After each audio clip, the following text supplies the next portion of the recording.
கரூரில் தாவேக தலைவர் விஜயுடைய பிரச்சார கூட்டத்தில் நடந்திருக்கக்கூடிய ஒரு துயரம் என்பது யாராலும் ஏற்றுக்கொள்ள முடியாது. இதுவரை இந்தியாவில் எந்த ஒரு பிரச்சார கூட்டத்திலும் இந்த அளவுக்கு அதிகமான எண்ணிக்கையில் 40க்கும் மேற்பட்டவர்கள் எல்லாம் காலமானதாக நாம் கேள்விப்பட்டதே கிடையாது. அதனால தமிழ்நாடு மட்டுமின்றி ஒட்டுமொத்த இந்தியாவுமே அதிர்ச்சி அடைந்திருக்கிறது. நேற்று நேஷனல் நியூஸாக இந்த செய்தி தான் வந்திருக்கிறது. பல்வேறு ஊடகங்கள் இதை பற்றி தலையங்கங்கள் எழுதியிருக்கின்றன. இது போல தேர்தலே வராத சமயத்தில் இன்னும் 8 மாதம் தேர்தல் இருக்கிறது. அதற்கு முன்பாகவே தமிழ்நாட்டில் தேர்தல் பிரச்சாரம் என்கிற பேர்ல பெரும் கூட்டத்தை கூட்டி இது மாதிரி எல்லாம் பண்ணிட்டு இருக்காங்க அப்படின்னு கண்டனம் தெரிவிச்சிருக்காங்க. இது தாவேக தலைவர் விஜய்க்கான கண்டனம் மட்டும் கிடையாது. எதிர்க்கட்சி தலைவர் பொறுப்பில்லாத முறையில் இப்பவே பிரச்சாரத்துக்கு போயிட்டு ஊரா பிரச்சாரத்துக்கு போயிட்டு ஒரு பீர் பிரஷரை கிரியேட் செய்து கொண்டிருக்கிறார். அவருக்கும் சேர்த்து தான் இந்த கண்டனம் அப்படின்னு நம்ம பார்க்க வேண்டியிருக்கிறது. இது போன்ற கூட்டங்களை நீதிமன்றங்கள் அனுமதிக்க கூடாது. ஏன்னா காவல்துறை விழா காலம், இது நவராத்திரி காலம், இந்த காலத்தில் எங்களால் போதுமான பாதுகாப்பு ஏற்பாடுகளை செய்ய முடியாது அப்படின்னு சொன்னாலும் கூட நீதிமன்றங்கள் ஒப்புக்கு சில நிபந்தனைகளை விட்டு இது போன்ற பிரச்சார கூட்டங்களை அனுமதிக்கிறது. அந்த வகையில் பார்க்க போனால் இது போன்ற துயரங்கள் நடக்கும்போது அதற்கு நீதிமன்றமும் பொறுப்பேற்க வேண்டிய ஒரு இடத்தில் இப்போது இருக்கிறது. சரி, இது போல ஸ்டாம்பேடு நடக்கும் போதெல்லாம் நிறைய நிபுணர்கள் சொல்லக்கூடிய சில விஷயங்கள் இருக்கு. இந்த ஸ்டாம்பேட்ல இருந்து நம்மளை எப்படி தற்காத்துக் கொள்வது அப்படின்னு சொல்றாங்க. இது மாதிரி தற்கொலைகளுடைய பிரச்சார கூட்டமும் கிடையாது. பொதுவாகவே ரொம்ப கூட்டம் இருக்கக்கூடிய இடங்கள்ல உங்களுக்கு பயன்படும். அவங்க என்ன சொல்றாங்கன்னா, பெரிய கூட்டம் இருக்கும்போது, நெரிசல் இருக்கும்போது கைகளை இப்படி குறுக்கா முன்னாடி வச்சுக்கோங்க. ஒரு பிரீத்திங் ஸ்பேஸ் உங்களுக்கு வேணும். உங்களுடைய உடலுக்கும் உங்களுக்கு முன்னாடி நிற்கக்கூடியவருடைய உடலுக்கும் ஒரு சிறிய இடைவெளி இருக்கணும். அப்படி இடைவெளி இருக்கும்போது உங்களுடைய இதயத்தில் அடி விழாது, நுரையீரல்ல அடி விழாது. அதுவும் இல்லாமல் நீங்கள் மூச்சு விடுவதற்கான ஒரு சின்ன ஸ்பேஸ் கிடைக்கும் அப்படின்னு சொல்றாங்க. இது போல பெரிய கூட்டங்களில் நீங்கள் மாட்டிக்கொள்ள நேர்ந்தால் உடனடியாக நீங்கள் செய்ய வேண்டியது என்னன்னா, கையை இப்படி குறுக்க கட்டிக்கிட்டு கொஞ்சம் இப்படி வலு கொடுத்தீங்கன்னா உங்களுக்கு ஒரு ஸ்பேஸ் கிடைக்கும். இதன் மூலமாக உங்கள் நெஞ்சில் நேரடியாக அட்டாக் ஆகாது, உங்கள் நுரையீரல் அடிப்படாது. அதன் மூலமாக நீங்கள் வலுவிழந்து கீழே விழுவதற்கான வாய்ப்புகள் குறைவு. அப்புறம் என்ன சொல்றாங்கன்னா, கூட்டத்தோடையே மூவ் பண்ணுங்க அப்படின்னு சொல்றாங்க. கூட்டத்துக்கு எதிர்பக்கமாக நீங்க மூவ் பண்ணீங்கன்னா அது ஒரு பெரிய பிரச்சனை உங்களுக்கு. ஏன்னா உங்களுடைய எனர்ஜி அதனால ரொம்ப வேஸ்ட் ஆகும். அதனால கூட்டம் எந்த பக்கமாக மூவ் ஆகிறதோ அந்த பக்கமாகவே மூவ் ஆகுங்க. அதே நேரத்தில் அப்படியே நேரடியாக மூவ் ஆகாம டயகனலா மூவ் ஆனீங்கன்னா நீங்க சீக்கிரமா அந்த கூட்டத்தை விட்டு எஸ்கேப் ஆகலாம் அப்படின்னு சொல்றாங்க. நீங்க கூட்டத்தோடு கூட்டமாக இருக்கும்போது அந்த கூட்டத்துக்கு எதிர்ப்புறமாக வலு கொடுத்து தப்பிச்சு போகலாம் அப்படின்னு நீங்க நினைக்க கூடாது. இன்னொரு பாயிண்ட் என்னன்னா, அருகாமையில சுவர் இருக்கு, ஒரு கட்டிடம் இருக்கு அப்படின்னா கூட்டம் முழுக்க அதை நோக்கி தான் போவாங்க.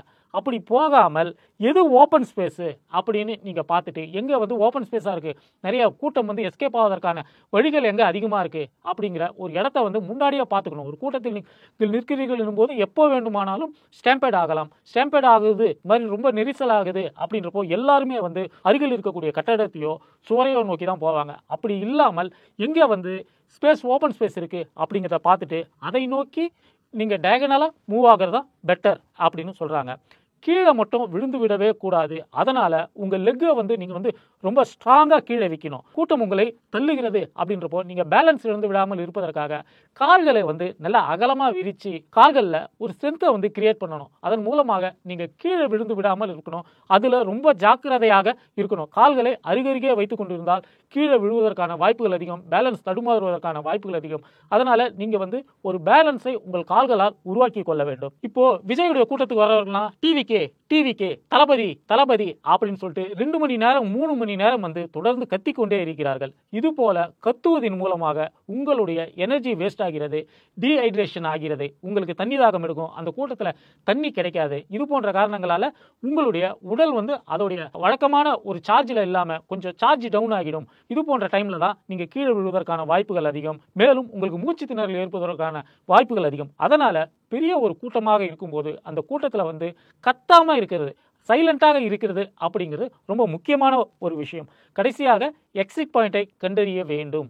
எந்த ஒரு கூட்டத்தில் நீங்கள் போகணும்னாலும் அங்கு எப்போது வேண்டுமானாலும் விபத்து ஏற்படலாம், அசம்பாவிதம் ஏற்படலாம் என்கிற ஒரு முன்னெச்சரிக்கையோடு, அதுபோல் ஒரு அசம்பாவிதம் ஏற்பட்டால் எங்கே போனால் பாதுகாப்பாக இருக்க முடியும் அப்படின்னு பார்த்துட்டு அந்த இடத்த முதல்ல மனசில் கணக்கு வச்சுக்கணும். ஒருவேளை கூட்ட நெரிசல் ஏற்பட்டால் அந்த பகுதியை நோக்கி தான் நாம் க்ரௌடோடு மெதுவாக டயகனலாகனா கூட்டம் இப்படியே போகுதுன்னா நீங்க இப்படி போகணும் அல்லது இப்படி போகணும். இப்படி போறதுக்கு ஏத்த மாதிரியான ஒரு பகுதியை நீங்க முன்கூட்டியே பார்த்து வச்சுக்கணும். இந்த முன்னெச்சரிக்கை நடவடிக்கைகள் எல்லாம் நாம ஃபாலோ பண்ணோம்னா இது போன்ற ஸ்டாம்பேட்ல சிக்காமல் தப்பிக்கலாம் அப்படிங்கிறது நிபுணர்களுடைய கருத்து. சரி, கரூருக்கு வருவோம். இந்த கரூர் விபத்துல இதை விபத்துன்னு சொல்றதா கொலைன்னு சொல்றதானே தெரியல. ஏன்னா செயற்கையாக 40க்கும் மேற்பட்ட உயிர்கள் பலியாகி இருக்கின்றன. இவர்கள் அந்த பிரச்சார கூட்டம் வரலனா, ஒரு நடிகன் அங்க வரலனா, இந்த 40க்கும் மேற்பட்ட உயிர்கள் இன்னைக்கு உயிரோட இருந்திருப்பாங்க. இந்த கூட்டத்துல காவல்துறை தன்னுடைய கடமையை சரியாக செய்ததா அப்படிங்கிற ஒரு கேள்வி எழுப்பப்படுகிறது. காவல்துறையினர் 500 பேர் அங்கு பாதுகாப்புக்கு வந்திருக்கிறார்கள். எதன் அடிப்படையில் இந்த 500 என்கிற நம்பரை அவங்க வச்சிருக்கிறாங்க அப்படின்னு பார்த்தீங்கன்னா, தாவேகா தரப்புல எங்களுடைய பிரச்சார கூட்டத்துக்கு, எங்கள் தலைவர் வரக்கூடிய பிரச்சார கூட்டத்துக்கு 10,000 பேர் வருவாங்க அப்படின்னு ஒரு நம்பரை கொடுத்துருக்காங்க. அந்த நம்பருடைய அடிப்படையில் 500 பேரை காவல்துறை பாதுகாப்புக்காக அங்கு அனுப்பி வைத்திருக்கிறது. இது ஒரு பொதுவான ஒரு நடைமுறை தான். எப்போதுமே ஒரு கட்சி காவல்துறையிடம் அனுமதி கேட்கும்போது எவ்வளவு பேர் கூட்டம் வருவாங்க அப்படின்னு காவல்துறை அந்த கட்சியிடம் கேட்கும். அந்த கட்சி ஒரு நம்பரை சொல்லும். அந்த நம்பருடைய அடிப்படையில் தான் ஒரு இடத்தை அவர்கள் ஒதுக்குவது. இந்த இடத்துல நீங்க இந்த மணி நேரத்துல இருந்து இவ்வளவு மணி நேரத்துக்குள்ள பிரச்சாரம் செஞ்சுட்டு போங்க அப்படின்னு சொல்றது ஒரு வழக்கமான நடைமுறை. இன்றைக்கும் ஆளுங்கட்சியோ எதிர்கட்சியோ எந்த கட்சியாக இருந்தாலும் அவர்கள் ஒரு கூட்டத்துக்கு போறாங்கன்னா இந்த நடைமுறையை ஸ்ட்ரிக்டா ஃபாலோ பண்ணணும். உள்ளூரில் இருக்கக்கூடிய ஒரு மாவட்ட செயலாளர் அளவில் அவங்க காவல்துறை கண்காணிப்பாளரிடம் இதற்காக ஒரு அனுமதியை வாங்க வேண்டும். அதுபோலதான் தாவேக்காவினரிடம் அனுமதி கொடுக்கும்போது அவர்கள் எவ்வளவு பேர் வருவாங்கன்னு கேட்டதுக்கு 10,000 பேர்னு சொல்லியிருக்காங்க. இந்த 10,000 பேர் என்ற கணக்கில் வச்சுக்கிட்டு 20 பேருக்கு ஒருவர் என்கிற அடிப்படையில் காவல்துறை 500 பேரை பாதுகாப்புக்கு கரூருக்கு அனுப்பி இருக்கிறது. இல்லை ஊர்காவல் படையை சார்ந்தவர்கள், ஆயுதப்படையை சார்ந்தவர்கள் பாதுகாப்பு பணி, பந்தோபஸ்து பணிக்காக எப்பவுமே காவல்துறை அனுப்புவது வழக்கம். 500 என்பது ஒரு பெரிய நம்பர் தான். இப்போ நவராத்திரி விழா காலம் இது தமிழ்நாட்டில். பல்வேறு இடங்களுக்கு பாதுகாப்பு பணிகளுக்காக செல்ல வேண்டிய காவல்துறையினர் எப்போவோ வரப்போகக்கூடிய ஒரு எலெக்ஷனுக்காக இப்போ ஒருத்தன் பிரச்சாரத்துக்கு வரான், ஒரு தற்கொலை பிரச்சாரத்துக்கு வரான்னு சொல்லிட்டு 500 பேரை ஒரு இடத்துக்கு அனுப்புறதுங்கிறது நம்முடைய பார்வையில் கிரிமினல் வேஸ்ட் தான். ஆனால் வந்த கூட்டம் எவ்வளோன்னு பார்த்தீங்கன்னா 27,000 அப்படின்னு மதிப்பிடப்பட்டிருக்கிறது. கிட்டத்தட்ட 30,000 பேர் வந்திருக்கிறாங்க. கரூர்ல இருந்து மட்டும் வந்திருந்தாங்கன்னா ஒரு 10,000 15,000 பேர் வந்திருக்கலாம். அதை தாண்டி கிட்டத்தட்ட 2 மடங்கு கூட்டம் எப்படி வந்தது அப்படின்னு பார்த்தீங்கன்னா, அக்கம் பக்கத்து மாவட்டங்கள்ல இருந்து திட்டமிட்டு தாவேக்காவினர் மாஸ்க் காமிக்கணும், ட்ரோன் ஷாட் எடுக்கும்போது விஜயுடைய பஸ்ஸை சுற்றி அப்படி நெருக்கமாக ஆட்கள் பேக்கடாக இருக்கணும் அப்படிங்கிறதுக்காக நிறைய பேரை மற்ற மாவட்டங்கள், அக்கம்பக்கம் மாவட்டங்கள்ல இருந்து கொண்டு வந்திருக்காங்க. குறிப்பாக பார்த்தீங்கன்னா திண்டுக்கல் மாவட்டத்தில் இருந்து நிறைய பேர் வந்திருக்காங்க, நாமக்கல் மாவட்டத்தில் இருந்து வந்திருக்காங்க, அருகாமை மாவட்டங்கள்ல இருந்து இது போல தாவேக்காவினர் திட்டமிட்டு அழைத்து வந்திருக்கிறார்கள். தாவேக்காவை பொறுத்த வரைக்கும் அவங்கவுங்க ஊருக்கு தலைவர் வரும்போது அந்த ஊரை சார்ந்தவர்கள் போய் பார்க்கலாம் அப்படிங்கிற ஒரு நிலைமை இல்லாமல் ஒரு 6-7 மாவட்டத்தை சார்ந்தவர்களை அழைத்து மாஸ்க் காட்டுவது, அந்த மாதிரி கூடக்கூடிய கூட்டத்தை காமிச்சு அந்த கூட்டத்துடைய வெறித்தனத்தை காமிச்சு ஊடகங்களுக்கு வீடியோவாக கொடுக்கறது, ட்விட்டரில் போட்டுக்கிட்டு பார்த்தீங்களா எங்கள் தலைவருக்கு என்ன மாசுன்னு காமிக்கிறது அப்படிங்கிற ஒரு வழக்கம் ஒரு தற்கொலைத்தனமான ஒரு வழக்கம் அந்த கட்சியிடம் இருந்திருக்கிறது. இப்போ மரணம் அடைந்தவர்களே பார்த்தீங்கன்னா நிறைய பேர் கரூரை சார்ந்தவர்கள் மட்டுமல்ல, அக்கம் பக்கத்து மாவட்டங்கள்ல இருந்து வந்தவர்களும் இருக்கிறார்கள். 12 மணிக்கு பிரச்சாரம் அப்படின்னு சொல்லிட்டு காலையில் இருந்தே விஜய் கரூருக்கு 12 மணிக்கு வருகிறார், 12 மணிக்கு பிரச்சாரம் அப்படிங்கிற ஒரு தகவலை தாவேக்காவினர் தொடர்ந்து கசிய விட்டுக் கொண்டிருந்தார்கள். ஆனால் அவர்கள் காவல்துறையிடம் அனுமதி கேட்டதே 3 மணிக்கு தான். இருந்தாலும் கூட கூட்டத்தை கூட்டுவதற்காக, ஒரு ஹைப் ஏற்றுவதற்காக இது போன்ற ஒரு தகவலை அவர்கள் தொடர்ச்சியாக வெளியிட்டுக் கொண்டே இருந்தார்கள். உண்மையில் சொல்ல போனால் காலையில 8:45 மணிக்கு நாமக்கல்ல இருப்பாரு அப்படின்னு சொன்னாங்க. ஆனா விஜய் சென்னையில் இருந்து கிளம்பியதே காலையில 8:45 மணிக்கு தான். விஜய்க்கு தெரியலையா அல்லது வேறு ஏதாவது காரணமாங்கிறது நமக்கு தெரியல. விஜய் ஒவ்வொரு ஊருக்கு போகும்போதும் தனி விமானத்துல தான் போறாரு. விஜய் சென்னையிலிருந்து தாமதமாக, அதாவது நாமக்கல்ல எந்த டைம்ல இருப்பேன் அப்படின்னு சொன்னாரோ அந்த டைம்ல இருந்து தான் சென்னையில இருந்தே அவர் கிளம்பி இருக்கிறார். அதுவும் இல்லாமல் கரூருக்கு 3 மணிக்கு அவர் வந்திருக்கணும். அதாவது காவல்துறையினரிடம் அவர்கள் அனுமதி கேட்டதோட அடிப்படையில் பார்த்தீங்கன்னா 3 மணிக்கு அவர் வந்திருக்கணும். ஆனால் 12 மணிக்குன்னு ஏற்கனவே சொல்லி அங்கே கூட்டத்தை கூட்ட ஆரம்பிச்சிட்டாங்க. 3 மணிக்கு அவர் வந்தாரா அப்படின்னு பார்த்தீங்கன்னா அதுவும் கிடையாது. கரூர் மாவட்ட எல்லைக்கே அவர் 4:45 மணிக்கு வந்தார். 4:45 மணிக்கு வந்தாலும் கூட ஒரு அரை மணி நேரத்தில் அவர் ஸ்பாட்டுக்கு வந்திருக்க முடியும். ஒரு 5:30-6 மணிக்குள்ள வெளிச்சம் இருக்கும்போதே வந்திருக்க முடியும். இருந்தாலும் கூட வேண்டுமென்றே காலதாமதம் செய்து 2 மணி நேரம் காலதாமதமாக 7 மணிக்கு தான் அவர் ஸ்பாட்டுக்கு வந்தார். வந்துட்டு வேணுமே உடனடியாக பேசாமல் மேலும் மேலும் கூட்டம் சேருவதற்காக அவர் காத்து கொண்டிருந்தார். வார இறுதி சனிக்கிழமை என்பதனால எல்லாருக்கும் லீவாக இருக்கும், எல்லாரும் வருவதற்கான ஒரு நேரத்தை நம்ம கொடுக்கணும் அப்படின்னு சொல்லிட்டு வேண்டுமென்றே தாமதமாகத்தான் அவர் வந்து பேச்சை ஆரம்பித்தார் அப்படின்னு சொல்றாங்க. இங்கு கூட்டத்தை கலைப்பதற்கு காவல்துறை தடியடி நடத்தியதாக சில ஊடகங்களில் செய்திகள் வந்திருக்கின்றன. சமூக வலைதளங்கள் அதுபோல் எழுதியிருக்காங்க. கூட்டத்தை கலைப்பதற்கு எந்த இடத்திலும் காவல்துறை தடியடி செய்யவில்லை. அது போன்ற விஷுவல் எதுவுமே இதுவரை நமக்கு வந்து காண கிடைக்கவில்லை. காவல்துறை லேசான தடியடியை எங்கே நடத்தினாங்கன்னா, விஜயுடைய பஸ்ஸுக்கு முன்னாடி புஷி ஆனந்துடைய கார் வந்து கொண்டு இருந்தது. அந்த கார் மூவ் ஆகிறதுக்கு கூட அங்கு கூடியிருந்த தற்கூரிகள் சுத்தமாக வழிவிடாத நிலையில் அந்த வாகனங்கள் முன்னோக்கி செல்வதற்காக அந்த இடத்துல மட்டும்தான் காவல்துறையினர் தடியடி கூட நடத்தலை, லத்தியை வச்சு கிரவுட் கண்ட்ரோல் பண்ணாங்க.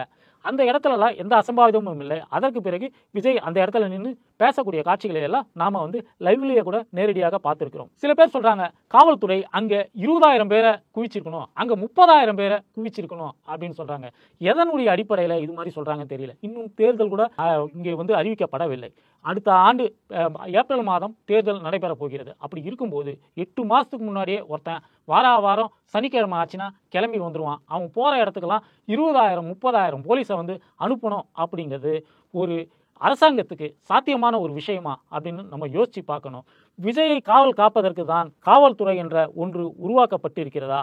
அதுக்கு வேற எந்த வேலையுமே கிடையாது. மக்களை பாதுகாப்பதற்காக ஒரு காவல்துறை இருக்கிறது. அவங்களுக்கு ருட்டீனாக பல வேலைகள் இருக்கிறது.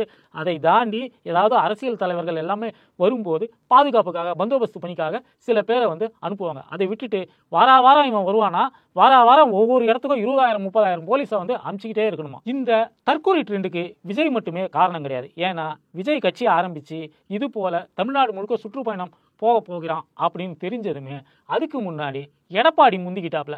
எடப்பாடி என்ன பண்ணியிருக்காப்லாம், ஒரு எதிர்கட்சி தலைவர் அவர் இதுக்கு முன்னாடி வந்து முதலமைச்சராக இருந்தவர். அவரே வந்து ஒரு தற்கூரி விஜயை போல தான் சிந்திச்சிருக்கிறாரு. அவர் தமிழ்நாடு முழுக்க நான் ஒன்று சுற்றுப்பயணம் போக போகிறேன், நான் ரோட் ஷோ காமிக்க போகிறேன் அப்படின்னு சொல்லிட்டு அவர் பஸ்ஸை தூக்கிட்டு கிளம்பிட்டாரு. இப்போது அவரை பார்த்துட்டு அவரை விட கூட்டம் அதிகமாக காமிக்கணும் அப்படின்னு சொல்லிட்டு தான் கரூரில் 27,000 பேரை கூட்டி 41 பேரை கொண்டு இருக்கிறானுங்க. கடந்த வாரம் இதே வேலுச்சாமிபுரத்தில் தான் எடப்பாடி வந்தாப்ல. எடப்பாடி வந்தபோது இது போல கூட்ட நெரிசல்லாம் கிடையாது. அதிமுகவுக்கு தாவேகாவை விட பெரிய செல்வாக்கு இருக்கிறது. அதிமுக பல முறை தமிழ்நாட்டை ஆண்ட கட்சி. இன்னிய வரைக்கும் ஒரு தொண்டர்களை கட்டுக்கோப்பாக வைத்திருக்கக்கூடிய ஒரு கட்சி. அப்படிப்பட்ட ஒரு கட்சியுடைய தலைவர் பொதுச் செயலாளர் அங்கு வந்திருக்கிறார் என்னும்போது கூட இது போன்ற ஒரு அசம்பாவிதம் நடைபெறவில்லை. ஆனால் விஜயுடைய தொண்டர்கள் தற்கொலைத்தனமாக விஜய் வந்து எதுவும் பேச போறதில்லை, புதுசாக எதுவும் பேச போறதில்லை, விஜய்க்கு எந்த அரசியலுமே தெரியாது, விஜய் 3 நிமிஷம் ஏதோ ஒன்று உளறி விட்டு போக போறாப்ல. அப்படி இருக்கும்போது இவ்வளவு கூட்டம் ஏன் கூடிச்சுன்னு பார்த்தீங்கன்னா ஒரு சினிமா நடிகரை காண கூடிய கூட்டம் தான் இது. இது போல நயன்தாரா வந்து ஒரு கடையுடைய திறப்பு விழாவுக்கு போனாலும் இதே போலதான் கூட்டம் கூடுது. சன்னி லியோன் ஒரு கடை திறப்பு விழாவுக்கு போனாலும் இதே போலதான் கூட்டம் கூடுது. அதுபோல விஜயை காண வந்த ஒரு ரசிகர் கூட்டம் தான் இது. தறிக்கெட்ட கூட்டமாக இருக்கிறது. மற்ற அரசியல் கட்சிகளில் இந்த பிரச்சனையை எப்படி சமாளிக்கிறாங்கன்னா, அவங்கெல்லாம் வந்து அந்த கட்சியுடைய தொண்டர்கள், ஒவ்வொரு தொண்டனையும் அந்த உள்ளூரில் இருக்கக்கூடிய நிர்வாகிகளுக்கு தெரியும். யாரும் இது போல பொதுக்கூட்டங்களிலோ ரோட் ஷோவிலோ பேரணியிலோ எல்லை மீறி போகாமல் இருப்பதற்காக அவங்க வந்து பாதுகாப்பு பணிக்கு முன்னாடி வந்து நின்றுடுவாங்க. காவல்துறைக்கு எவ்வளவுதான் கட்டுப்படுத்த முடியுங்கிற ஒரு அளவு இருக்கிறது. அதை தாண்டி கட்சியினரும் வந்து காவல்துறைக்கு ஒத்துழைப்பு வழங்குவதற்காக அவங்க வந்து அங்கங்க நின்றுப்பாங்க. பார்த்தீங்கன்னா அந்த கட்சியுடைய வட்ட செயலாளர் தொடங்கி நிர்வாகிகள் எல்லாருமே அவங்க தலைவர் வரக்கூடிய வாகனத்துக்கு முன்னாடி நின்றுப்பாங்க, கூட்டத்தை கட்டுப்படுத்துவாங்க. அந்த வாகனம் முறையாக சரியான நேரத்துக்கு செல்வதற்கான ஒரு வழிவகையை செய்வாங்க. அது போன்ற எந்த ஒரு மெக்கானிசமும் விஜய் கட்சியிடம் இல்லை, தாவேகாவிடம் இல்லை. தாவேகாவில் இருக்கக்கூடிய விஜய்க்கு அடுத்த நிலையில் இருக்கக்கூடிய ஆதவ் அர்ஜுனா, நிர்மல் குமார், ராஜ்மோகன் இது போன்ற ஆட்களும் பார்த்தீங்கன்னா தரமற்ற தற்கொலைகளாகத்தான் இருக்கிறார்கள். அவங்களுக்கு ஒரே விஷயம், இதை ட்ரோன் ஷாட்டில் ஒரு வீடியோ எடுத்து அதை ட்விட்டரில் போடணும், மாஸ்க் காமிக்கணும், எங்கள் தலைவரை பார்த்தீங்களா அப்படின்னு மாஸ்க் காமிக்கணும். விஜயுடைய நார்சிசமும் இதில் வந்து முக்கியமாக கண்டிக்கப்பட வேண்டியது. விஜய் ஒரு நார்சிஸ்டாக இருக்கிறார். நார்சிஸ்ட்னா என்னென்னு நீங்கள் கூகுள்லேயே வந்து தேடி பார்த்தீங்கன்னா தெரியும். அவர் சுயமோகம் அதிகமாக கொண்டவர். எல்லோரும் வந்து தன்னை வந்து சுற்றி வந்து ஆர்ப்பரிக்கணும் அப்படின்னு நினைக்கக்கூடிய ஒரு மனிதராகத்தான் விஜய் இருக்கிறார். அதனால தான் இவருடைய கூட்டங்களில் இவரால் வந்து அரசியல் கருத்துக்களை பேச முடியல, இவருக்கு கொள்கை கிடையாது, கொள்கையை பேச முடியல. அதுக்கு பதிலாக தன்னுடைய சினிமா கவர்ச்சியை அவர் பயன்படுத்துகிறார். வேணும்னே லைட்டை ஆஃப் பண்ணிட்டு போடுறது. அப்போ வந்து அங்கே இருக்கக்கூடிய மொத்த கூட்டமும் வந்து டிவிகே தளபதின்னு கத்துறது. அந்த வெறித்தனத்தை விஜய் விரும்புகிறார். அதுதான் வந்து இன்னைக்கு இங்க வந்து விஜயை நிறுத்தி இருக்கிறது. காவல்துறை அனுமதி கொடுத்த இடத்தை பத்தி சில கேள்விகளை வந்து சில பேர் கேட்கிறார்கள். முதல்ல வந்து கரூர் ஊருக்குள்ளேயே லைட் ஹவுஸ் ரவுண்டானா பகுதியில் வந்து அனுமதி கொடுக்கணும் அப்படின்னு சொல்லிட்டு விஜய் கட்சியினர் ஒரு கடிதம் கொடுத்தார்கள். லைட் ஹவுஸ் ரவுண்டானா பகுதியிலலாம் அனுமதிக்க முடியாது எனும்போது மார்க்கெட் இருக்கக்கூடிய உழவர் சந்தை பகுதியில் அனுமதி கேட்டார்கள். குறுகலான இடமா இருக்குது, நீங்கள் வந்து கொஞ்சம் விசாலமாக இருக்கக்கூடிய ஒரு இடமான வேலுசாமிபுரத்தை எடுத்துக்கங்கன்னு சொல்லிட்டு காவல்துறை சொன்ன பிறகு அதை தாவேக்கா ஒப்புக்கொண்டது. ஏன்னா இதே வேலுசாமிபுரத்தில் தான் போன வாரம் எடப்பாடியும் வந்தால் எந்தவித அசம்பாவிதமும் ஏற்படவில்லை. இதுபோல தலைவர்களுடைய பிரச்சார கூட்டத்துக்கு ஒரு இடத்த நம்ம கேட்கணும் போது இது போன்ற அசம்பாவிதங்களை ஏற்படாமல் இருக்கணுங்கிற ஒரு அக்கறை வந்து அந்த கட்சிக்கு தான் முதன்மையாக இருக்க வேண்டும். ஆனால் தற்குறிய கட்சியினரும் அது மாதிரி இல்லாமல் குறுகிய இடம் நமக்கு கிடைச்சதுன்னா அதிக கூட்டம் வரக்கூடிய ஒரு காட்சியை வந்து நாம் வந்து விஷுவலில் வந்து காமிக்கலாம் அப்படிங்கிற ஒரு நோக்கத்துடனேயே இந்த கட்சி வந்து செயல்படுகிறது. இந்த கட்சி வந்து வெறுமனே ட்விட்டர்லேயும் டிவியிலையும் கூட்டத்தை காமிச்சு இந்த கூட்டம்லாம் ஓட்டாக மாறப்போகுதுன்னு காமிப்பதற்காக எங்கள் தலைவரை பார்க்கறதுக்கு எவ்வளவு கூட்டம் வருதுன்னு பாருங்க அப்படின்னு பெருமை அடித்துக் கொள்வதற்காக இப்படி ஒரு சம்பவங்களை வந்து தொடர்ச்சியாக செய்து கொண்டிருக்கிறார்கள். அதனுடைய ஒரு விளைவாகத்தான் இன்னைக்கு கரூரில் விஜய் வந்து பிரச்சாரம் ஆரம்பித்து மூணாவது சனிக்கிழமையே இது போன்ற ஒரு சம்பவம் நடந்திருக்கிறது. காவல்துறை 11 விதமான கட்டுப்பாடுகளை விதித்திருக்கிறது. எந்த விதமான ஒரு கட்டுப்பாட்டை கூட அவர்கள் வந்து மதிக்கவே இல்லை. அதை பற்றி காவல்துறை அதிகாரிகள் தொடர்ச்சியாக விஜய் கட்சி நிர்வாகிகளிடம் பேசும்போது அதெல்லாம் அப்படிதான் பார்த்துப்போம், பசங்களை வந்து எங்கள் பசங்களை நாங்கள் கண்ட்ரோல் பண்ண முடியாது அப்படின்னு தொடர்ச்சியாக சொல்லி வந்திருக்கிறார்கள். அடுத்ததாக ஆம்புலன்ஸ் சதி அப்படின்னு ஒரு கான்ஸ்பிரசி தியரி வந்து இவர்கள் வந்து கொண்டு வருகிறார்கள். இவங்க என்ன சொல்கிறாங்கன்னா, ஒரு ஆம்புலன்ஸ் உள்ளே வந்தது, அந்த ஆம்புலன்ஸ் வந்ததுனால தான் ஒரு நெரிசல் ஏற்பட்டு இத்தனை பேர் வந்து பலியாகி இருக்கிறார்கள் அப்படின்னு சொல்கிறாங்க. இந்த ஆம்புலன்ஸ் அதாவது டிவிகே கொடியுடன் வந்த அந்த ஆம்புலன்ஸ் என்பது தாவேக நிர்வாகிகள் நாமக்கல்லிலேயே அவர்கள் வந்து ஒப்பந்தம் செய்த ஒரு ஆம்புலன்ஸ் தான். எங்களுடைய தலைவருடைய வாகனத்துக்கு 100 மீட்டர் பின்னாடி நீங்கள் வந்துகிட்டே வாங்க, ஏன்னா நாமக்கல்லையே சில பேருக்கு வந்து இதுவாக இருக்குது, மூச்சு விட முடியாமல் பிரச்சனையாகி இருக்கிறது. ஸோ அங்கேருந்தே இது போல் கூட்டத்தில் எங்கேயாவது ஏதாவது ஆச்சுன்னா சரி இது பண்ணிக்கலாம், உடனடியாக அவர்களை மருத்துவமனைக்கு சேர்க்கலாம்னு சொல்லிட்டு தாவேக்க நிர்வாகிகளே நியமித்த ஒரு ஆம்புலன்ஸ் தான் அது. அதனால தான் அந்த ஆம்புலன்ஸில் வந்து தாவேக்க கொடி எல்லாமே வந்து கட்டப்பட்டிருந்தது. முதல்ல விஜய் பேசும்போது அந்த இடத்துல ஒரு சிறிய சலசலப்பு ஏற்படுகிறது. நிறைய பேர் வந்து மயங்கி விழ ஆரம்பிக்கிறார்கள். விஜயே வந்து தண்ணீர் பாட்டிலை தூக்கி எறியக்கூடிய ஒரு காட்சியை பார்க்கலாம். அந்த காலத்தில் வந்து ஜமீன்தார்கள் வந்து கூட்டத்தை கூட்டி மேலே இருந்து காசை வாரி இறைப்பாங்க. அந்த காசை எடுக்கிறதுக்காக கூட்டம் அலைமோதி ஒருத்தர் மேலே ஒருத்தர் மோதி கீழே விழுந்து அவங்கள மெரிச்சு அப்போ ஒரு ஸ்டாம்பேட் நடக்கும். அது போன்ற ஒரு ஸ்டாம்பேடை விஜயே வந்து கரூரில் நிகழ்த்தி இருக்கிறார். தண்ணி பாட்டிலை வந்து தூக்கி போட்டால் அதை பிடிக்கிறதுக்கு எவ்வளவு பேர் வருவாங்க அப்படிங்கிறது நமக்கே தெரியும். ஆனால் தற்குறியான ஆதவர்ஜுனா தண்ணி பாட்டிலை எடுத்து கொடுக்குறதும் விஜய் அதை கூட்டத்தை நோக்கி வீசுறதும் அந்த பாட்டிலை பிடிக்கிறது என்னன்னா, எங்கள் தலைவர் போட்ட பாட்டில் அதை நான் பிடிக்கிறேன் அப்படிங்கிற மாதிரியான ஒரு வெறித்தனமான ஒரு கூட்டம். அந்த கூட்டத்துக்கும் மேலும் மேலும் வெறியாகி அங்கு ஏற்கனவே மூச்சு விட முடியாமல் விழுந்து கொண்டிருந்தவர்கள் மீது எல்லாம் ஏறி இப்படி ஒரு ஸ்டாம்பேடை வந்து அவர்கள் உருவாக்கி இருக்கிறார்கள். ஆம்புலன்ஸ் அப்படின்னு எடுத்துக்கிட்டிங்கன்னா, நாம் டெய்லி வீட்டில் இருந்து ஆஃபீஸ் வரதுக்கு முன்னாடியே 2-3 ஆம்புலன்ஸாவது குறைஞ்சபட்சம் ரோட்டில் வந்து பார்க்குறோம். அந்த காலத்தில் எம்ஜிஆர் காலத்தில், கலைஞர் காலத்தில், அண்ணா காலத்துலலாம் இவ்வளோ ஆம்புலன்ஸுகள் கிடையாது. அதனால் அவங்க கூட்டும் போதும் ஊருக்கு வந்து ஒரு ஆம்புலன்ஸ் 2 ஆம்புலன்ஸ் இன்னும் இருந்த ஒரு காலகட்டம் வந்து ஒரு நகரத்துக்கே ஒட்டுமொத்தமாக பார்த்தா 5 ஆம்புலன்ஸ் 6 ஆம்புலன்ஸ் தான் இருக்கும். அந்த காலகட்டத்தில் அவ்வளோ ஆம்புலன்ஸுகள் வந்து சாலைக்கு வராது. ஆனால் இன்று இருக்கக்கூடிய சூழலில் நாம் ஃபோன் பண்ணோம்னா 108க்கு ஃபோன் பண்ணோம்னா உடனடியாக 5 நிமிடங்கள் 10 நிமிடங்கள் ஒரு ஆம்புலன்ஸ் வரக்கூடிய ஒரு சாத்தியக்கூறு இருக்கிறது. அவ்வளவு ஆம்புலன்ஸுகள் ஊரில் இருக்கிறது. அந்த அடிப்படையில் தான் பார்த்தீங்கன்னா கூட்டத்தில் மூச்சு விட முடியாமல் நெரிசலில் சிக்கி நிறைய பேர் வந்து மயங்கி விழுந்து கொண்டிருக்கிறார்கள் என்போது அங்கே இருப்பவர்கள் வந்து வரிசையாக ஆம்புலன்ஸுக்கு வந்து ஃபோன் அடிக்க ஆரம்பிக்கிறாங்க. வரிசையாக ஆம்புலன்ஸ் வருது. விஜய் போகிறதுக்கு முன்னாடியே வரிசையாக ஆம்புலன்ஸ் வருது. ஆதவர்ஜுனா விஜய் கிட்டே வந்து சொல்கிறாரு, இது மாதிரியான ஒரு சம்பவம் இருக்கிறதுங்கிறாரு. ஒரு குழந்தை வந்து காணாமல் போய்விட்டது அப்படின்னு சொல்லிட்டு ஆதவர்ஜுனா சொல்கிறாரு. அதை வந்து இதில் மைக்கிலேயே வந்து விஜய் அறிவிக்கக்கூடிய அந்த காட்சியையும் வந்து லைவாக பார்த்தவங்க எல்லாருமே வந்து பார்த்துருப்பீங்க. விஜய் அங்கு இருக்கும்போதே தான் ஸ்டாம்பேட் நடந்தது. அதை விஜய் பார்த்து ரசித்து விட்டு தான் அந்த இடத்தை விட்டு நகர்ந்திருக்கிறார் என்பதுதான் உண்மை. ஆம்புலன்ஸ் என்பது உயிர்காக்க வருவது. விஜயோட பஸ் உயிர்காக வரப்போகுதா? விஜயுடைய பஸ்ஸு வந்ததுனால தான் அங்கே கூட்ட நெரிசலை தவிர்த்துட்டு அந்த கூட்ட நெரிசலால் நிறைய பேர் மயங்கி விழுந்துக்கிட்டு இருக்கிறாங்க, செத்துக்கிட்டு இருக்காங்கன்னு பார்த்துட்டு தான் அங்கே இருந்தவர்கள் கால் செய்ததன் அடிப்படையில் ஆம்புலன்ஸுகள் உள்ளே வந்தது அப்படிங்கிறது தான் உண்மை. மற்றபடி ஆம்புலன்ஸ் வந்ததுனால நெரிசல் அப்படின்னு சொல்லுவது என்பது வடிகட்டிய ஒரு பொய். மேலும் இந்த ஆம்புலன்ஸ் கான்ஸ்பிரசியை விஜய்க்கு முன்னாடியே எடப்பாடி வந்து தொடங்கிவிட்டார். எடப்பாடி ஊராக போயிட்டு அவன் அடிமைகளை எல்லாம் கூட்டம் நடத்தி கொண்டிருக்கிறார். ஒவ்வொரு ஊரில் டிராஃபிக் ஜாம் செஞ்சுட்டு இருக்கார். நகருடைய முக்கியமான பகுதிகளை அனுமதி கேட்டு இது போல டிராஃபிக் ஜாம் பண்ணிட்டு இருக்கிறார். அந்த நேரத்தில் ஏதாவது ஆம்புலன்ஸ் அங்கே போச்சுன்னா அந்த ஆம்புலன்ஸை அடிக்கிறது உடைக்கிறதுன்னு அதிமுக அடிமைகள் வந்து ஒரு கலாச்சாரத்தை ஆரம்பித்து வச்சிருக்கிறாங்க. ஆம்புலன்ஸை வந்து மறிக்கிறதுங்கிறது ஒரு மனித தன்மையற்ற ஒரு செயல். ஆம்புலன்ஸ் ரோட்டில் வந்தாலே ஆம்புலன்ஸ் கேட்டாலே நாம் வந்து அந்த ஆம்புலன்ஸுக்கு வழிவிட்டு போகணும். இவங்க என்ன சொல்கிறாங்கன்னா, அந்த ஆம்புலன்ஸுக்குள்ளே பேஷண்ட்டே இல்லைன்றாங்க.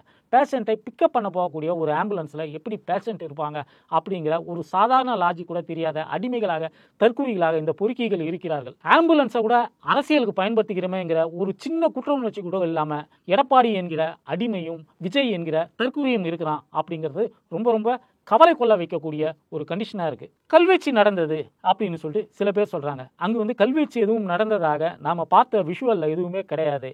மாறாக விஜயை கவருவதற்காக அந்த தொண்டர்கள், அதாவது அந்த தற்குறிகள் என்ன பண்ணுவாங்கன்னா, அவங்க கழுத்தில் ஒரு கொடியை மாட்டிட்டு வராங்க, தாவேக்கா கொடின்னு சொல்லிட்டு ஒரு துண்டை மாட்டிட்டு வராங்க. இந்த துண்டை வந்து விஜயை நோக்கி தொடர்ச்சியாக அவர்கள் எரிந்து கொண்டிருக்கிறார்கள். நாம் அதை வந்து மாநாட்டில் பார்த்தோம், விஜயுடைய அந்த 2வது மாநில மாநாட்டில் பார்த்தோம். ரேம்பாக்கில் விஜய் நடந்து வரும்போது பல நூறுக்கணக்கான துண்டுகள் வந்து அங்கு வீசப்பட்டன. அது மேலே நடந்துக்கிட்டே விஜய், அதாவது அவனுடைய கட்சி கொடி மேலேயே அவன் நடந்துட்டு போகக்கூடிய அளவுக்கு வந்து காலால் மிதிச்சுட்டு, ஷூ காலால் மிதிச்சுட்டு போகக்கூடிய அளவுக்கு அவன் வந்து தற்குறியாக இருக்கிறான். இந்த தற்குறித்தனம் வந்து எல்லா ஊர்லேயும் விஜய் பிரச்சாரத்துக்கு போகக்கூடிய எல்லா ஊர்லேயுமே இருக்கிறது.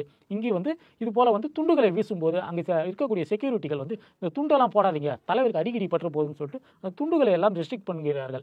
இவங்க எதுக்காக துண்டு வீசுறாங்கன்னு பார்த்தீங்கன்னா, விஜயுடைய பார்வை நம்ம மேலே படணும் அப்படின்னு சொல்லிட்டு ஒரு பகுதியிலேருந்து மொத்தமாக துண்டு வீசுவது வழக்கம். இல்லைன்னா கையில் என்னத்தை வச்சிருக்கிறாங்களோ அதை தூக்கி அடிக்கிறாங்க. அதுபோல் இந்த கரூர் கூட்டத்தில் பல இடங்களில் நம்ம பார்த்தோம், அவங்க போட்டிருக்கிற செருப்பை தூக்கி தூக்கி தூக்கி மேலே போடுறானுங்க. எதுக்காக அப்படின்னு பார்த்தீங்கன்னா, அந்த இடத்துல ஒரு சின்ன சலசலப்பு ஏற்படும். சலசலப்பு ஏற்பட்டால் தலைவர் அந்த பக்கமாக திரும்புவார். நாமெல்லாம் பார்த்துட்டு கை தட்டி விசில் அடிச்சு தாவேக்கான்னு கத்தலாம் அப்படிங்கிற அந்த வெறிகொண்ட கூட்டம் சில இடங்களில் கையில் வச்சிருக்கக்கூடிய வாட்டர் பாட்டிலை தூக்கி மேலே வச்சது, காலில் போட்டு இந்த செருப்பை கைட்டி மேலே போட்டுச்சு. அது போன்ற சம்பவங்களை தான் நான் பார்க்க முடிந்ததை தவிர்த்து கல்வீச்சு நடந்ததாக எந்த ஒரு சாத்தியக்கூறியும் நாம் அங்கே வந்து பார்க்க முடியவில்லை.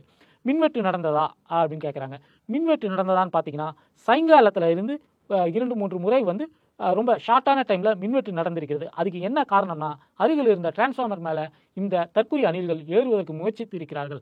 அது போன்ற ஒரு சம்பவங்கள் நடைபெறும் போதெல்லாம் இமீடியட்டாக கரண்ட்டை கட் பண்ணியிருக்காங்க. ஆனால் விஜய் அங்கு வரும்போது கரண்ட் கட் செய்யப்படவில்லை. திருவிளக்குகள் எரிந்து கொண்டிருந்தன. அங்கு அணைந்த ஒரு விளக்கு கூட ஏன் அணைந்தது அப்படின்னு பார்த்தீங்கன்னா, அது தாவேக்காவினர் ஏற்பாடு செய்திருந்த ஒரு விளக்கு. ஒரு ஜென்ரேட்டர்லேருந்து கனெக்ஷன் கொடுத்து ஒரு ஃப்ளட் லைட் மாதிரி ஒன்று அவங்க வச்சுருந்தாங்க. கூட்ட நெரிசலின் காரணமாக அந்த ஜென்ரேட்டர் ரூம், அது தகர ஷீட்டுகளால் மறைத்து வைக்கப்பட்டிருந்த அந்த ஜென்ரேட்டர் ரூமை உடைச்சிக்கிட்டு நிறைய தற்கூரிகள் உள்ளே புகுந்து அந்த ஜென்ரேட்டரை சேதப்படுத்தினால, அந்த ஒயரை பிடுங்கி விட்டதுனால அந்த ஃப்ளட் லைட் வந்து அணைஞ்சது என்பது உண்மைதான். அதற்கும் மின்சார வாரியத்துக்கும் எந்த விதமான சம்பந்தமும் இல்லை. இன்னும் சொல்ல போனால், கடந்த வாரம் பார்த்தோம், நாகப்பட்டினத்துலலாம் வந்து தாவேக்கா செயலாளரே வந்து மின்வெட்டு வந்து நீங்கள் செய்யணும், விஜய் வரும்போது மின்சாரம் இருந்தால் எங்கள் அணில்கள் எல்லாம் கம்பியிலெல்லாம் தொங்கிக்கிட்டுலாம் வந்து அவரை பார்க்கும், டிரான்ஸ்ஃபார்மர்லாம் ஏறிட்டுலாம் அவரை பார்க்கும், அப்போது மின்சாரம் தாக்கி ஏதாவது அசம்பாவிதம் நடந்துவிடக்கூடிய ஒரு வாய்ப்பு இருக்கிறது, அதனால் நீங்களே கரண்ட்டை கட் பண்ணிடுங்க அப்படின்னு தாவேக்கா மாவட்ட செயலாளரே மனு கொடுத்த ஒரு காட்சியை பார்த்தோம். ஆனால் அங்கே வந்த விஜய் என்ன பேசினான்னு பார்த்தீங்கன்னா, நான் வர்றப்போ கரண்ட்டை கட் பண்ணுவீங்களா அப்படின்னு சொல்லிட்டு அதை ஒரு மாசான மூமெண்ட்டாக மாற்றுறதா முயற்சி பண்ணிக்கிட்டு அவன் வந்து அவனுடைய தற்கூரித்தனத்தை பேசிவிட்டு போனான். அசம்பாவிதம் நடந்து விட்டது. அரசு மருத்துவமனைக்கு நிறைய பிணங்கள் வர தொடங்கி விட்டது. நிறைய பேர் உயிருக்கு ஆபத்தான நிலையில் கொண்டு வந்து சேர்க்கப்படுகிறார்கள். நிறைய குழந்தைகள், 10 குழந்தைகள், 5 ஆண் குழந்தைகள், 5 பெண் குழந்தைகள், இதை தவிர்த்துட்டு 17 பெண்கள் அப்படின்னு சொல்கிறாங்க. அதை தவிர்த்து விட்டு நிறைய தொண்டர்கள் வந்து படுகாயப்பட்டு இருக்கிறார்கள். அவர்களுக்கு எல்லாம் வந்து உயிருக்கு ஆபத்தான நிலையில் இருக்கிறவங்களாம் இமீடியட்டாக வந்து சிகிச்சை அளிக்கணும். அரசு மருத்துவமனைக்கு வருகிறார்கள். அந்த இடத்துக்கு தாவேக்காவை சேர்ந்த எவனுமே வரல. கடைசி வரைக்கும் போஸ்ட்மார்ட்டம் நடக்கிற வரைக்கும் கூட உடம்புகளை வாங்கிறதுக்கு கூட எவனுமே வரவில்லை அப்படிங்கிறதா இங்கே முக்கியமான பாயிண்ட்டு. ஆனால் அந்த இடத்துக்கு உடனடியாக எம்எல்ஏவான செந்தில் பாலாஜி வந்திருக்கிறார். விஷயம் கேள்விப்பட்டு செந்தில் பாலாஜி வந்திருக்கிறார். செந்தில் பாலாஜி எப்படி விரைவாக வரலாம் அப்படின்னு சொல்லிட்டு கேள்வி கேட்குறாங்க. ஒரு கவர்மெண்ட்டு ஒரு அசம்பாவிதம் நடக்குது, ஒரு ஸ்டாம்பேட் நடக்குது எனும்போது விரைவாக செயல்பட்டது என்பதை ஒரு குறையாக சொல்லக்கூடிய தற்கூரி கூட்டம் உலகத்திலேயே தாவேக்கா ஒன்று தான். அடுத்ததாக பக்கத்தில் இருந்த மாவட்டமான திருச்சியிலிருந்து அங்கிருந்து அமைச்சர் அன்பில் மகேஷ் வந்து உடனடியாக சில மணி நேரங்களுக்குள்ளாக அங்கே அரசு மருத்துவமனைக்கு போகிறாரு. அங்கு மருத்துவர்களை வந்து முடக்கி விடுறாங்க. எல்லா வேலைகளையும் ரொம்ப வேகமாக நடத்துகிறாங்க. இறந்து போனவர்களோட எல்லாம் போஸ்ட்மார்ட்டத்துக்கு அனுப்புறது, அவர்களை அடையாளம் காண்பதற்கான டோல் ஃப்ரீ நம்பரை வந்து இன்ஸ்டால் பண்ணுறது, இது மாதிரியான விஷயங்கள் எல்லாம் இதெல்லாமே பொதுவாக ஒரு ஸ்டாம்பேட் நடந்துச்சுன்னா எல்லா கவர்மெண்ட்டுமே செய்யக்கூடிய விஷயங்கள் தான். இந்த கவர்மெண்ட் வந்து மிக விரைவாக செய்தது. உள்ளூர் எம்எல்ஏ அங்கே இருந்தார், ஒரு அமைச்சர் ஒருத்தர் இருந்தார். அதை தவிர்த்து விட்டு சென்னையிலேருந்து மக்கள் நல்வாழ்வுத்துறை அமைச்சரை உடனடியாக ஸ்பாட்டுக்கு போங்கன்னு சொல்லிட்டு முதல்வர் வந்து அனுப்பி வச்சார். அதை தவிர்த்துட்டு முதல்வரும் தனி விமானத்தில் உடனடியாக இரவு கிளம்பி ஸ்பாட்டுக்கு போயிட்டார். துணை முதல்வர் வெளிநாட்டில் இருந்தாலும் அவருடைய ப்ரோக்ராமை கேன்சல் பண்ணிட்டு அங்கேருந்து அவர் வந்து நேரடியாக வந்தார்.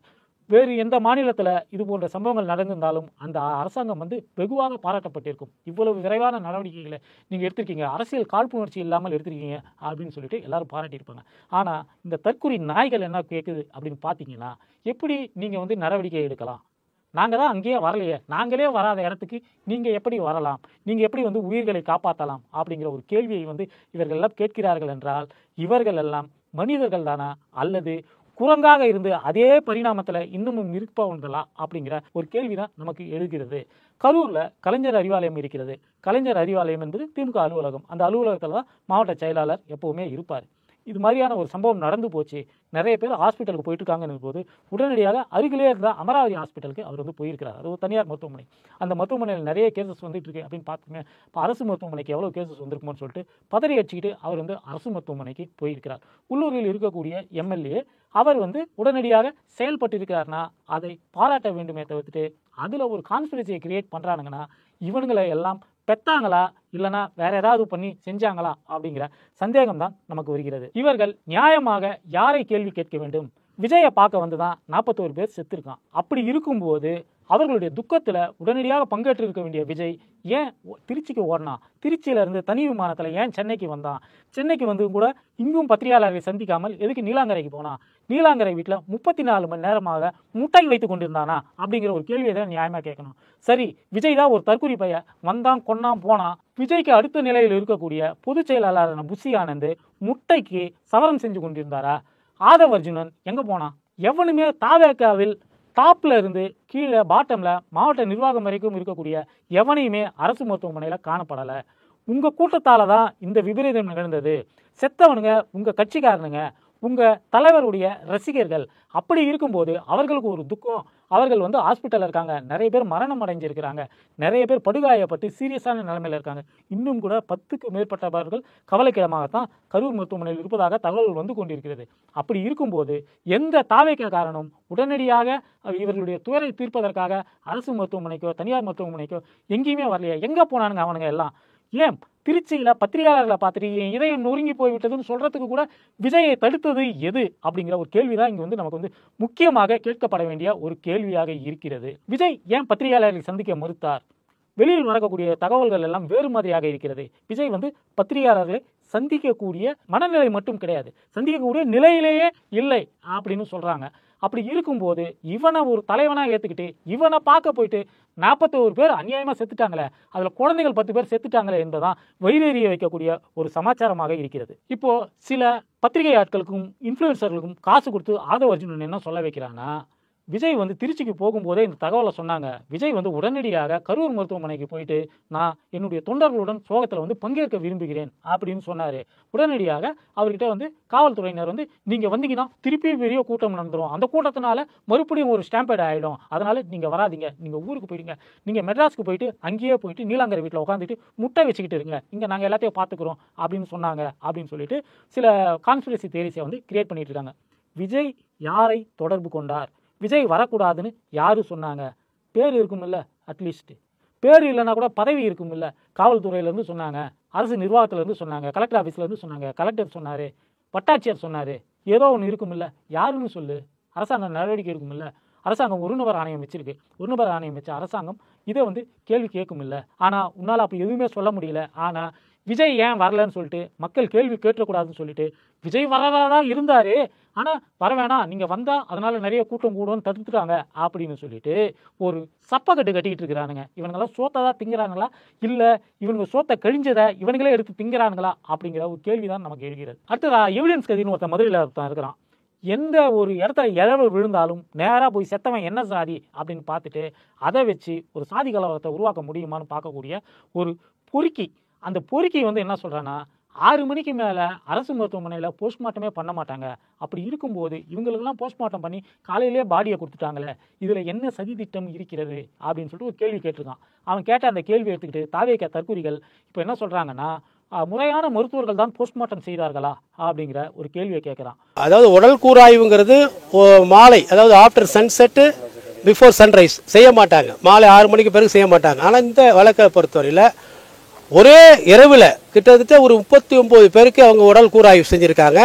நைட்டே வந்து இன்பார்ம் பண்ணி வச்சிருந்திருக்காங்க. இது இது எப்படிக்கான இது ஒரு சாத்தியம் எப்படி இருந்துச்சு? போஸ்ட்மார்ட்டம் செய்வதற்கு செட் ஆனதுக்கு பிறகு போஸ்ட்மார்ட்டம் செய்வதற்கு சில விதிவிலக்குகள் உண்டு. இது போல ஒரு அசாதாரணமான நிலைமை, சட்டம் ஒழுங்கு சீர்குலையக்கூடிய நிலைமை இருக்கும் போதெல்லாம் நீங்கள் நைட்டில் வந்து போஸ்ட்மார்ட்டம் செய்து கொள்ளலாம் அப்படின்னு சொல்கிறாங்க. அதற்காக தான் இந்த அரசாங்கம் வந்து மதுரையிலேருந்து ஒரு மருத்துவ குழுவை வந்து கரூர் அரசு மருத்துவமனைக்கு உதவுவதற்காக உடனடியாக அனுப்பிச்சாங்க. அங்கே சோகத்தில் இருக்கவங்களுக்கு உடம்பை வந்து உடனுக்குடன் கொடுத்துடணும் அப்படிங்கிற அடிப்படையில் இரவு முழுக்க உட்காந்து மருத்துவர்கள் வந்து போஸ்ட்மார்ட்டம் செய்து கொடுத்திருக்கிறார்கள். அந்த போஸ்ட்மார்ட்டம் அறிக்கைகள் எல்லாமே வந்து வரப்போகிறது. வரப்போகும்போது தாவேக்காவுடைய விஜயுடைய முகத்திரை வந்து கிழிய போகிறது. ஆனால் இதை ஒரு கான்ஸ்பிரசி தியரியாக இவர்கள் எடுத்துக்கொண்டு செயல்படுகிறார்கள் என்றால் பிணத்தின் மீது அரசியல் செய்வதற்கு இவர்கள் தயாராக இருக்கிறார்கள். இன்னும் தேர்தல் வருவதற்குள்ளாக எவ்வளவு பேரை கொல்லுவதற்கு இவர்கள் திட்டமிட்டு இருக்கிறார்களோ என்கிற அச்சம்தான் நமக்கு ஏற்படுகிறது. விஜய் பிரச்சார கூட்டத்துக்கு ஆரம்பத்திலே காவல்துறை தயங்கியது.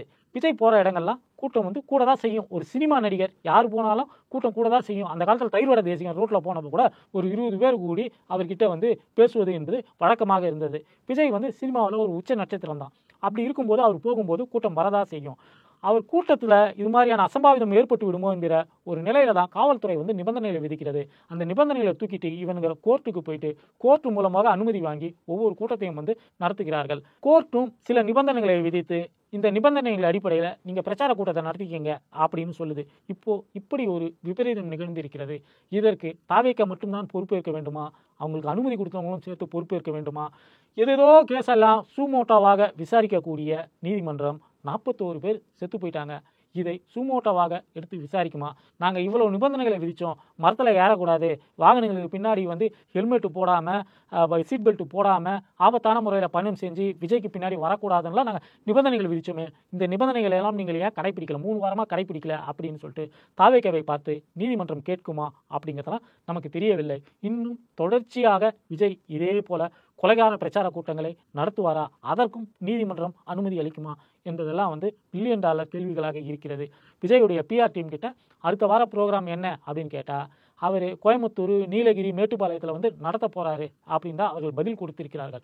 ஸோ பிரச்சாரத்தை கேன்சல் செய்யக்கூடிய இப்படி ஒரு இழவு விழுந்து விட்டது, இதற்கு பிறகாவது ஒழுங்காக இருக்கலாம்னு நினைக்காம பிரச்சாரத்தை கேன்சல் செய்யக்கூடிய ஒரு ஐடியாவே தாவேக்காவுக்கு இந்த நிமிடம் வரை இல்லை அப்படின்னு சொல்கிறாங்க.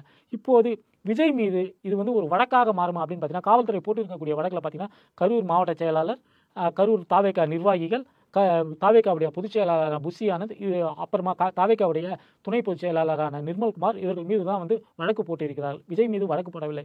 அல்லு அர்ஜுனா அவருடைய படத்துடைய ப்ரொமோஷனுக்காக ஒரு தியேட்டருக்கு போனப்போ அங்கே ஒரு நெரிசல் ஏற்பட்டு ஒரு பெண்மணி வந்து இறந்தாங்க. அதுக்காக ஒரு பெரிய நடவடிக்கை ஏற்பட்டு அல்லு அர்ஜுனாவே வந்து கைது செய்யப்படக்கூடிய அளவுக்கு அங்கே ஆந்திராவில் வந்து நிலைமை இருந்தது. இங்கு விஜய் வந்து கைது செய்யப்படுவாரா? விஜயை கைது செய்ய சொல்லி நீதிமன்றம் உத்தரவிடுமா? இதெல்லாம் வந்து நமக்கு வந்து விடை தெரியாத ஒரு கேள்விகளாக இருக்கிறது. தொடர்ச்சியாக விஜய் இதே போல தான் வந்து ரோட் ஷோ நடத்தி ஆயிரக்கணக்கான மக்களை நெரிசலில் கூட்டு போயிட்டு கொல்ல போகிறாரா அப்படிங்கிறதும் நமக்கு வந்து விடை தெரியாத ஒரு கேள்வி தான். வீடியோ பார்த்தவங்க லைக் பண்ணுங்க, ஷேர் பண்ணுங்க, கமெண்ட் பண்ணுங்க. இதுவரை நம்ம சேனலை சப்ஸ்கிரைப் பண்ணாதவங்க மறக்காம சப்ஸ்கிரைப் பண்ணுங்க.